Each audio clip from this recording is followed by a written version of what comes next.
শ্রদ্ধেয় স্যার, সালাম জানবেন। আশা করি ভালো আছেন।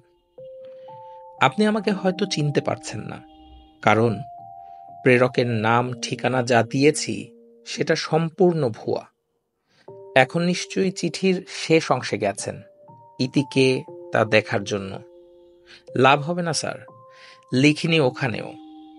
এরকম অধৈর্য তো আপনি কখনো ছিলেন না স্যার। ধৈর্য ধরে চিঠিটা পড়ুন না। আমি আপনার একজন ছাত্র। অনেক অনেক বছর আগে আপনার কাছ থেকেই শিখেছিলাম ইংরেজির টেন্স আর ভয়েস। ডাক্তার আসার আগে রোগীটি মারা গেল, এটা জানি কোন টেন্স স্যার? নিশ্চয়ই বেদটা খুঁজছেন আমাকে মারার জন্য। স্যার, এখন না বাচ্চাদের মারা নিষেধ, আইনে নেই। আর বেআইনি কাজ যে আপনি করতে পারেন না তা আমি চোখ বন্ধ করে বলে দিতে পারি। জানেন স্যার, আপনার বাসায় প্রাইভেট যারা পড়তো তাদের মধ্যে আমি ছিলাম সবচেয়ে নিয়মিত। আপনি কত প্রশংসা করতেন সবার কাছে, লজ্জা পেতাম স্যার। কারণ আমি টেন্স আর ভয়েস ভালোবেসে আপনার বাসায় ঠিকঠাক মতো যেতাম না। যেতাম লিমার কারণে। হ্যাঁ স্যার, আপনার মেয়ে লিমা। স্যার, আমাকে ফরিদ ভেবে ভুল করবেন না। ও তো আস্ত একটা বোকা। স্যারের মেয়েকে কেউ সরাসরি প্রেমপত্র দেয় নাকি? ওকে শুধু কি আপনিই মেরেছিলেন? আমিও মেরেছিলাম, চোখ বরাবর এক ঘুষি। মনে আছে স্যার? পরদিন আপনি অবাক হয়ে জিজ্ঞেস করেছিলেন, মারলাম তোর পিঠে, চোখে কালশিটে কিভাবে পড়ল রে হারামজাদা? ও মাথা নিচু করেছিল স্যার। লিমার সাথে সম্পর্কটা ছিল আমার। আপনি কবুতরগুলোকে ছাদে খাবার দিতে গেলেই আমরা চিঠি আদান প্রদান করতাম। সত্যিই ভালোবেসেছিলাম লিমাকে।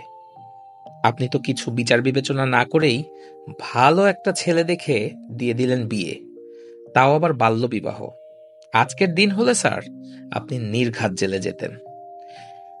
আর একটা কথা বলি আপনাকে, সিগারেট খাওয়া ভালো না বলেই আপনি সিগারেটে যে টানটা দিতেন, আমরা কিন্তু উল্টোটা বুঝতাম। আপনার প্যাকেট থেকে সিগারেট নিয়েই আমার শুরু, আর থামিনি। এই যে দেখুন স্যার, লিখছি আর একটার পর একটা সিগারেট টানছি। লিমার কথা আর লিখব না, জানি আপনার চোখের কোণে জল জমেছে। ও চলে যাওয়ার তো বছর দুয়েক হলো। বাচ্চাটা নাকি আপনাদের কাছেই থাকে স্যার। খালাম্মা পারবেন ওকে মানুষ করে তুলতে আমি জানি। অনেক স্নেহ করতেন আমাকে, সেই দুধ পুলি পিঠা। স্যার, প্রেমপত্র লেখা শরীফ হারামজাদা ছিল না। আসল হারামজাদা আপনার মেয়ের জামাইটা। গেল বছর আবার বিয়ে করেছে। বাচ্চাটা শুনেছি কোনো খোঁজও নেয় না। এত কিছু জানি দেখে অবাক হচ্ছেন? লিমার লাশের পাশে সেদিন আমিও ছিলাম। আপনি চিনতে পারেননি আমায়। আপনার শেখানো ইংরেজির বদৌলতেই ঠেলে ঠুলে এসএসসিটা পাশ করেছিলাম। এরপর আর পেছন ফিরে তাকাতে হয়নি।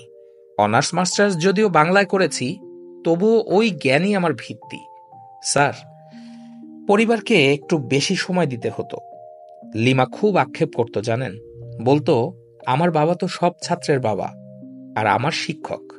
এই যে আমার মতো যাদের পড়ালেন, জীবন গড়ে দিলেন, কজন খোঁজ রাখছে আপনার? লিমার স্মৃতিচিহ্নটাকে সময় দিন এবার। ওর কাছেও আপনি কাঠখোট্টা শিক্ষক হয়ে থাকলে লিমা কিন্তু আপনাকে একদম ক্ষমা করবে না স্যার। কাল আপনি লিমার শেষ স্মৃতিচিহ্নটা পর্যন্ত বেচতে গিয়েছেন গহনার দোকানে। জানি বাচ্চাটা আসার পরে হাতে গোনা কয়েকটা টাকা দিয়ে আর চলছে না। খালাম্মার সব গয়না তো বেচা শেষ। ওটা না বেচলে হতো না? হয়তো হতো না। কাল আপনি যখন দোকান থেকে বেরিয়ে রুমাল দিয়ে চোখ মুছছিলেন, আমি পেছনেই ছিলাম। আমিও কেঁদেছিলাম স্যার, লিমার জন্য। আমাদের লিমা, আমার লিমা। আর এক লাইনও লেখা অসম্ভব। এত বড় চিঠিটা লেখার কারণ শেষে এসে বলি। গহনার দোকান থেকে লিমার হাতের স্বর্ণের চুড়িটা আমি ছাড়িয়েছি। ওটাকে অন্য কারোর অলংকার হতে দেব না। লিমার সন্তানটাও তো মেয়ে, তাই না স্যার? ওকে এটা দেবেন, ওর মায়ের স্মৃতিচিহ্ন, শেষ চিহ্ন। একটু কষ্ট করে দোকানে গিয়ে চুড়িটা নিয়ে আসবেন। ওটা দোকানেই রাখা আছে। একটা শেষ অনুরোধ করি স্যার, মেয়েটার নাম রিনি রাখবেন। আমার আর লিমার শখ ছিল আমাদের সন্তান হলে আমরা নাম রাখবো রিনি। আমাকে খুঁজতে হবে না স্যার, আমি ছায়ার মতো আছি আপনাদের সাথে। ইতি। দুঃখিত স্যার, এ চিঠির কোনো ইতি নেই।